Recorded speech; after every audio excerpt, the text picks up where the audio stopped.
Good one. Hello and welcome to Calculus. Before Calculus, let's do some PreKalk first, so we are all on the same page. Calculus 1 and 2, and most of 3, so calculus is done on functions. Therefore, the definition of a function, the meaning of a function, and the dealings of a function from pre-calculus have to be known because they will be present in every problem throughout Calc 1, 2, and 3. So we start with the definition of a function, which will be on your first exam as a question to state verbatim for 4 points. So go ahead, mess that up. I told you a question for exam 1 right now, right? Function is a rule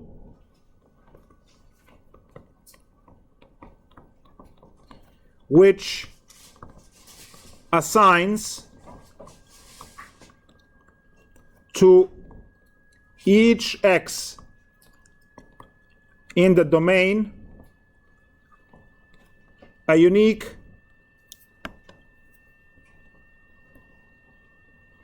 y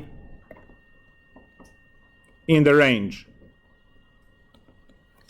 The important words to underline are rule, domain, range, and the word unique is underlined twice. All of these words must be present in the definition of a function because those are the 4 words that make a function. The notation for the function is y equals f of x.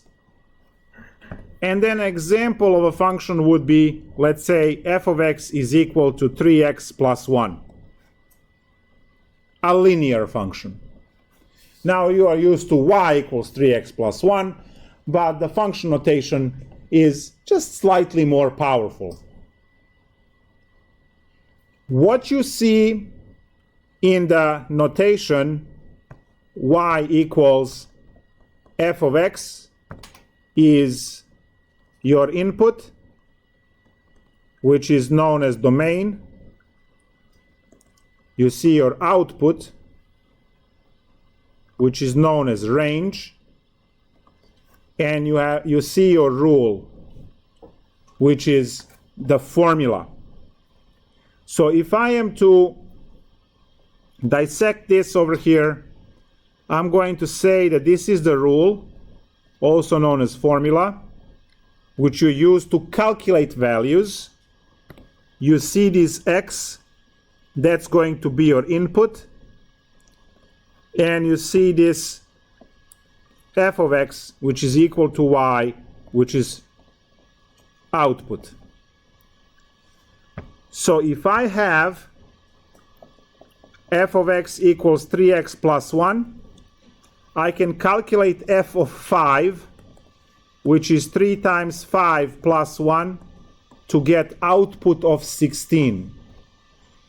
And I can put this in the ordered pair 5, 16, which is x comma y, and I can go and graph that as a point on the graph. And we can graph a whole bunch of these and then snake the line through, which would show the graph for the function.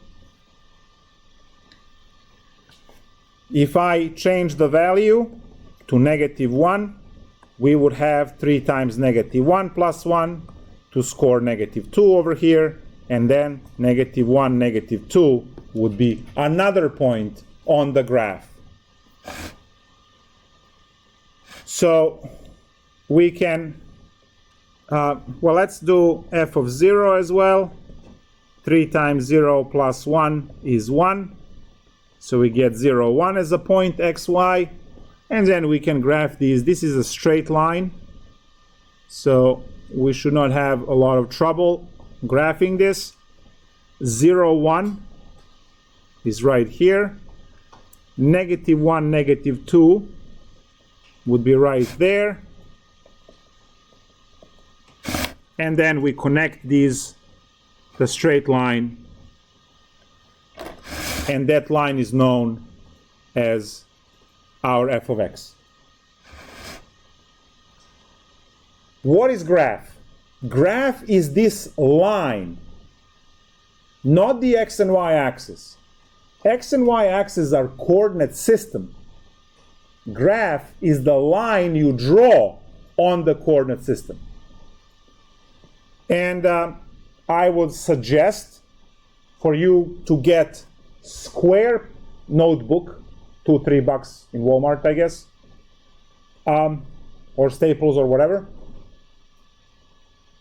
because the square notebook will allow you to draw better graphs, especially our chapter 2, where you will be reading limits off of graphs. It's important to have those graphs nice and straight. And as you can see, you can still take notes like on your lined paper. So investing a few bucks in the square notebook will actually help you out with that. In your case, you just change the paper.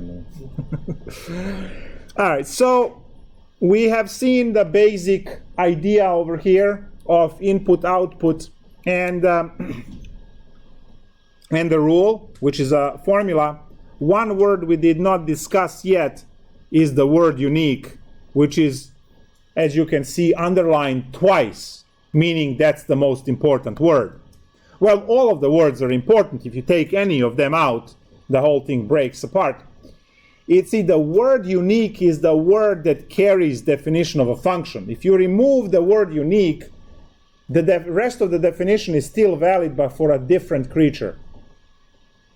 Mathematical relation is something that does not require uniqueness. Function requires uniqueness. Now, what is this unique business? You are used to things around you having a function, and when they have a function, that function is unique.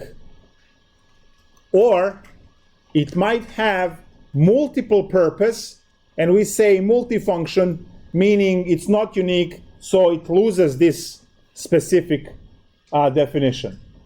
You see the light switch as you enter the room. The function of that light switch is to control these lights.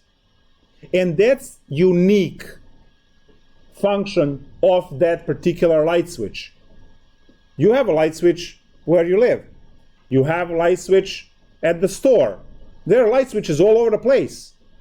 They are hooked up to a particular set of lights and uniquely control those lights.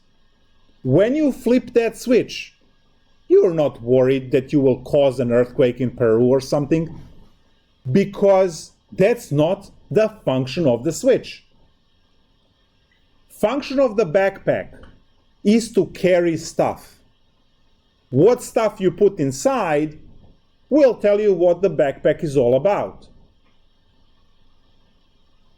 If you put a parachute, then you can jump with it, right? If you had books, probably you shouldn't jump, right? So the function has its unique assignment. And if you get multiple assignments in the relation, it stops being a function. Because in mathematics, we define a function to be something that always gives unique answer. Always gives the same unique answer.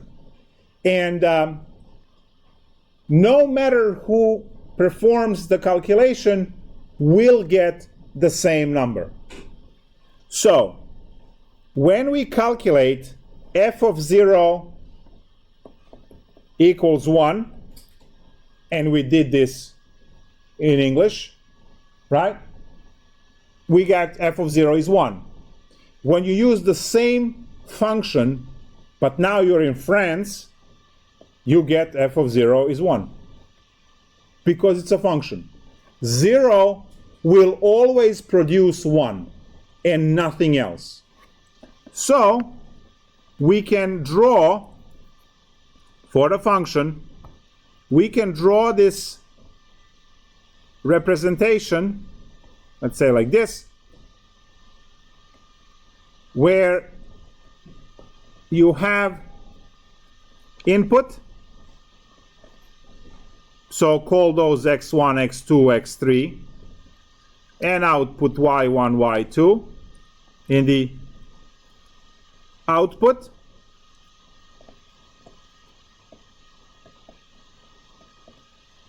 the first one is domain, the second one is range. And that's the rule F that maps numbers from one set into another.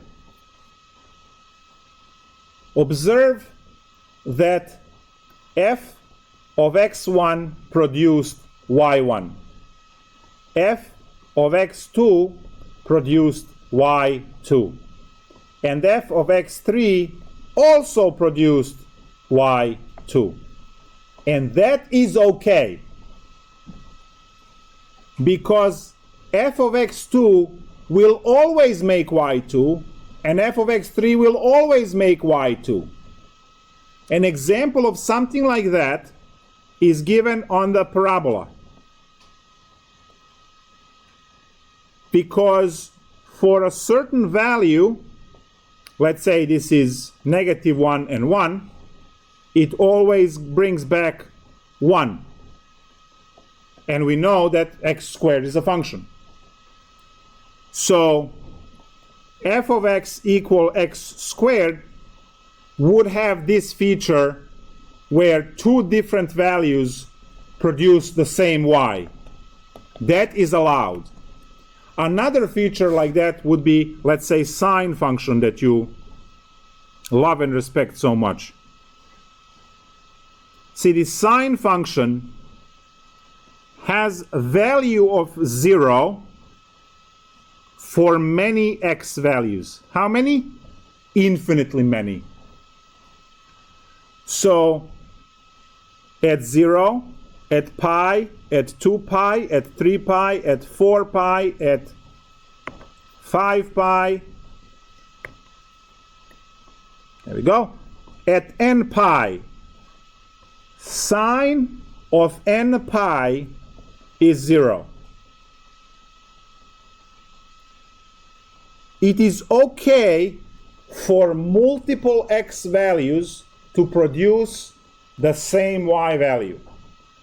Because the way you should look at this is that input of 3 pi will not make anything else other than 0.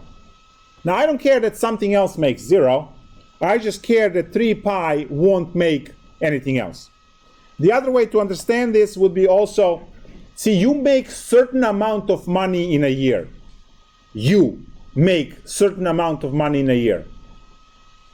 Let's say right now you're college students, so you're enjoying your jobs, the shop, right? Let's say you are making maybe 9K a year.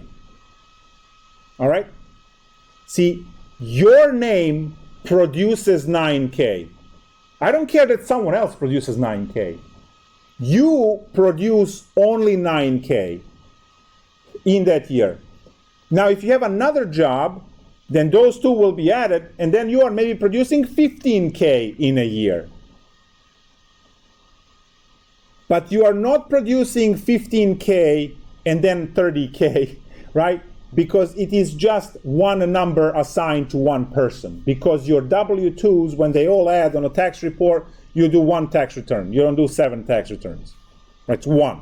So all of your income is mushed in one number. I don't care how many jobs you have. So one input produces one output.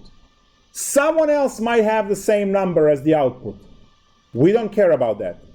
You can only have one tax return, one income in a whole year, whether it's 0 or 15K, whatever. Now, what is not allowed? What's not allowed is for one x to produce multiple y's. That breaks uniqueness and breaks a function. So if you have a sideways parabola like this, which is x equals y squared. If you go with what we call vertical line test, you will see that the single input value x produces a function, not a function. Because single x is not allowed to produce two or more y's. Do we have this happen? Yes, we do. This particular lecture is displayed in two locations right now, in a stream on YouTube and here. So non-functions still exist in the world and we use them, but it's not a function and we don't get to do calculus on them. All right, so if something is not a function, you don't get to label it as bad and just, discriminate against it. Something is a function and we can do calculus, and other things are not a function and we are not doing calculus there. So that's just the way it is. So you need to be trained to notice when you have a function or not. Hold on, before we do that. Circle is another example of not a function. If I draw a vertical line test, you see that x value produces 2 y's. And if I put the x squared plus y squared, let's say, equals 9, because this circle has a radius of 3, it's not a function either. I can create a non-function that will break this uniqueness rule infinitely many times. All we need to do is to draw inverse sine that it's not restricted. Now you learn that inverse sine is a function. Yes, if you restrict, it is a function. But if you just let the whole wave work as the inverse, it's not a function. So here is an example of that. The wave will go like this forever. And this is your sine inverse of x. If you draw a vertical line there, it will fail infinitely many times. So, not a function.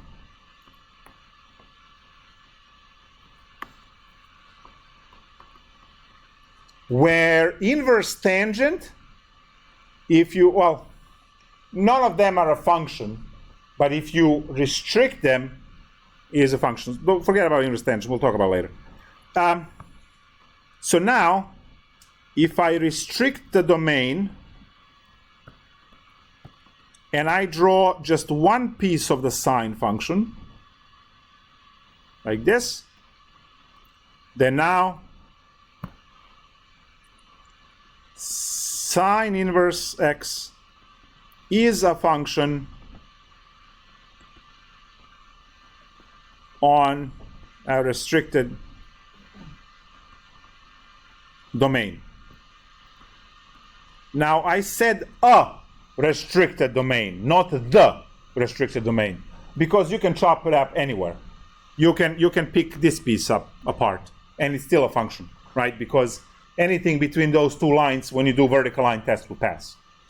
So it's not a the. Yes? What would be the purpose to do that? Why would you want that to be a function?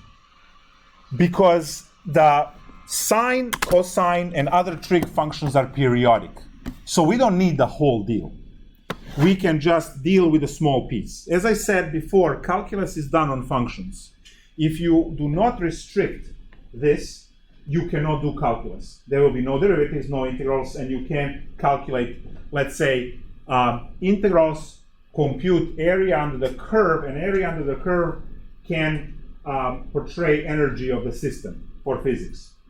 And if the curve is given as the inverse sine, and you are not restricting the domain to do calculus, you will not be able to calculate the energy of the system. Now you need to calculate energy of the system because that's the amount of stuff you stuff in a battery when you charge it, for instance, right? so your Tesla can go further away. So the idea of restricting domain is chopping up functions, non-functions, in a way they become functions, and then we can do calculus. The same thing you can achieve for a circle by chopping it in half and just working with the upper part, or chopping this parabola, because this one piece of the parabola, the upper piece of the parabola, is just y equals square root of x, right? So we can fix some of these non-function relations by restricting the domain and creating functions so that we can do calculus. So we are going to take derivatives and integrals of all of these, but we will have to fix them first. On the other end, you have user-friendly functions that you can just deal with easily. Those functions are all polynomials, exponential function, primarily e to the x, logarithmic functions, primarily ln x. You also have the square root, their absolute value, and few other functions that you guys already learned. In Calculus 2, you are going to learn about hyperbolic functions to add to the list of all of the great things you know, which will still be 0.01% of the stuff that is out there, but that's okay. Right? There are years to. This is the part where I welcome you to 1600s. Yes, right? And then Calc 2, 1700s, and Calc 3, 1800s. Differential equations, 1800s. So if I take the differential equation class, when I took differential equation class, professor walked in and said, welcome to the class that puts you 250 years behind current mathematics. That's like, awesome, now I'm depressed. I'm sitting in differential equations class, like how I'm in a top 1% of RV, right? Actually, when you sign up for Calc 2, you'll be the 1%. 1% of RV students are taking Calc 2. 0.5% of RV students are taking Calc 3 differential equations. So that's it. You are almost in 1%, guys. Now you're like kind of 4, so, right?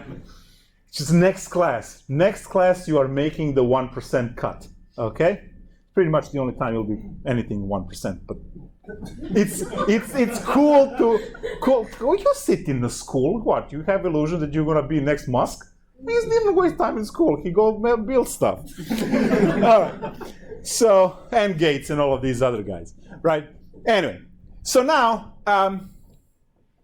talking about these functions, there are, maybe you took PreKalkulus in this school. If you took PreKalkulus in this school and you have access to the book, the chili pepper one, you will refer to these particular sections that will save your life down the line. There are 3 sections in chapter 1 that are absolute must know, and if you don't have access to the book, there is one in the library, and there is in a tutoring center and my cell over there. So you can go and review the sections, take maybe pictures or something to just refresh what is in those sections. Those sections are crucial for your success in Calc 1. So PreKalk sections 1.6, 1.7, 1.8, and then chapter 3. So these are altogether 8 sections of your Calculus 1 basic survival. All right? Like a multi-tool, like that has a knife and pliers and stuff like that. 1.6 talks about shifting and transforming functions. Remember, you do not have graphing calculator on exam. If a function comes up, you need to be able to graph it, right? If it's a basic function. And if you don't know 1.6, you're dead in the water. 1.7 is function composition and combining functions, adding them and placing one function inside another function. 1.8, we touched briefly upon, inverse functions. Those three sections apply to all functions you ever learned. They will apply to hyperbolic functions when you learn them in chapter 7 in Calc 2. Any function you ever learn past this point will have those properties, which is why those three sections always apply and why those three sections are so important. Chapter 3 is exponential and logarithmic functions, and those will be heavily used in calculus because calculus studies nature, and these functions describe nature pretty much 100% of the time. I only know one application for polynomials, and this is it. There's your negative x squared. All right? That's it. If you are going to do calculus on applications, which is what your job is, if you're an engineer, 100% of your work is application, you're building something. All of those functions will be logarithmic, exponential, trigonometric. If you take a look at the pendulum, which is this thing here. Now you will have physics, so I don't know where the physics courses are now. I heard that you get a note card with formulas, and then most of your labs are simulation on the computer. So I don't even know why you're signing up. There's no point. It's required. Why? If you're not going to learn any formulas and any concepts, you're just going to have everything on a piece of paper on the exam, and then you're going to do a simulation instead of actually touching things in a lab, which is completely pointless, right? But anyway, I learned it in good old days. Look at this. So this is pendulum, right? What's going to happen in next 2 seconds? It's going to stop, right? Now, there was no gravity, which is just go far away from the planet and the sun and so on, somewhere, between galaxies, and no air, right? This would be doing this forever, right? It would not stop. So if you think about it, what kind of a function would describe pendulum swinging back and forth? Sine or cosine. Very good. If I have a pendulum and stands there and I flick it like this, right? From that position, we would use sine. And displacement, because it would be going between these two locations, the displacement will be given by the sine function, because it would go one way, the other way, one way, the other way, one way, the other way, and it would go like that forever, right? That's the no gravity, no air, so not here on Earth, right? However, if you have, and we would write y, the distance, d, displacement, is given by a sine bt. B is the period, so that will tell you how fast it's moving, and the t is time, right? And d measures the distance or displacement, how far this bob is as it moves. But now, if you have air resistance, when you flick it, it will go high, and then it will start to die out. And that's the example that I showed you over there with that brick.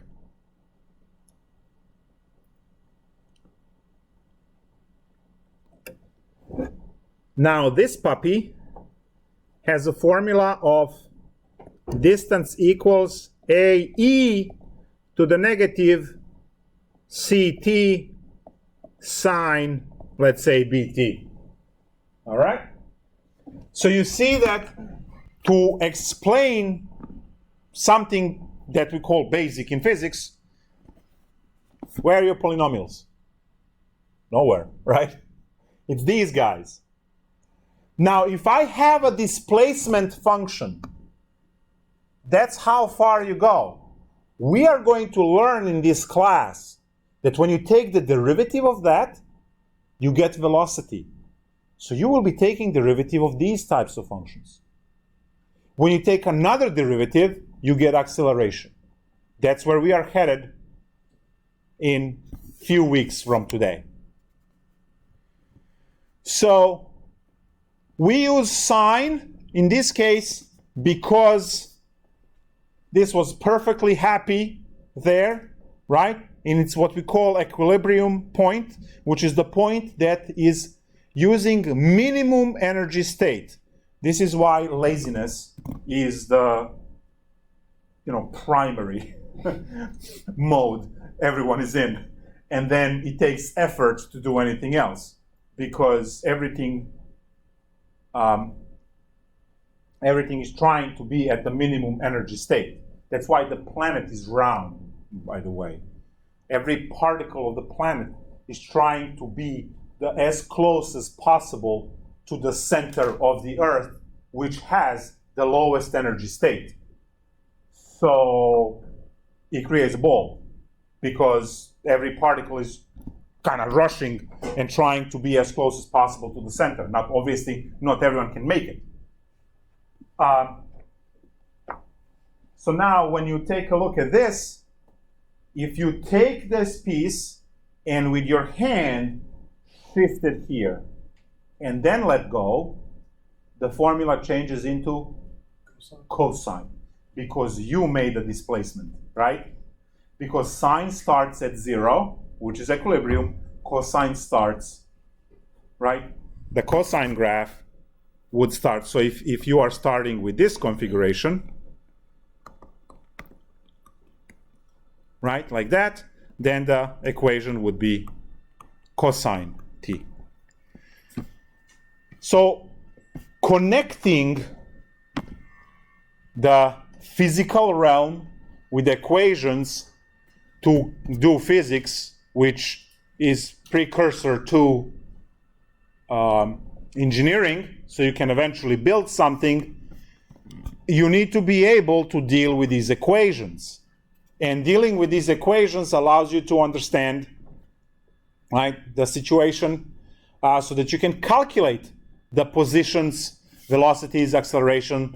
This is primarily obviously here for mechanical engineering for these particular examples. Now, this can be morphed into all other kinds of engineering with different examples, obviously, including finance and business, including everything else, excluding biology, because they're not there yet.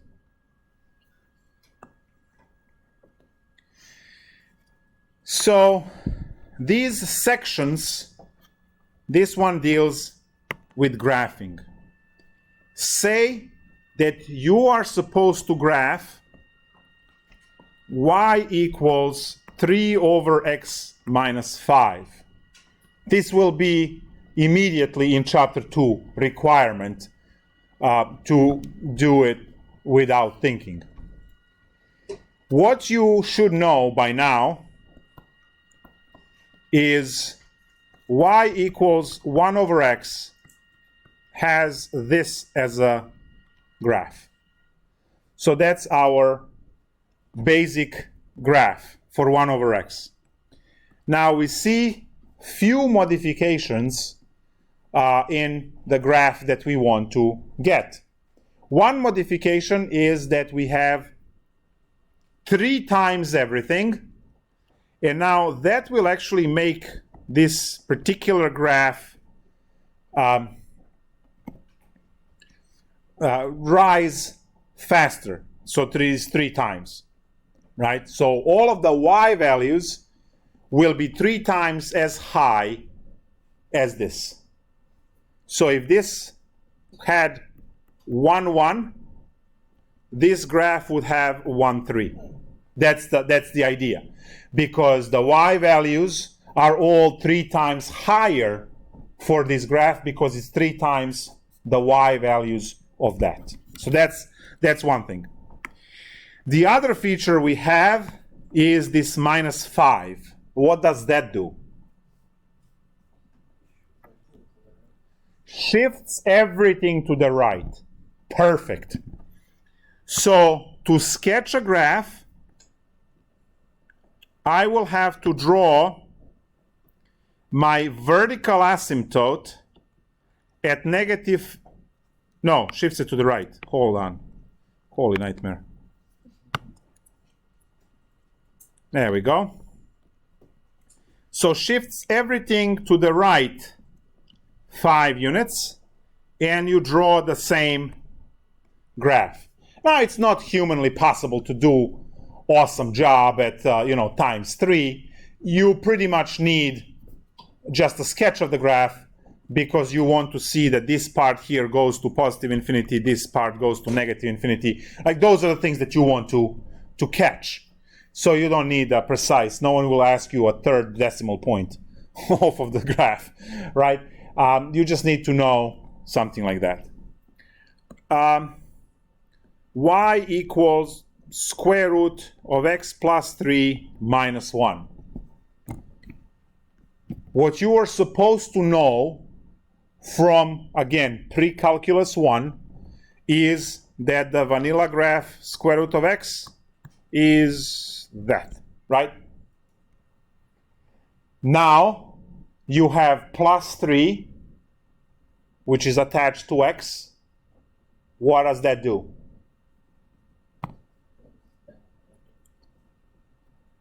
I asked for plus 3. Yes, to the left. Left 3, and you already said about 1.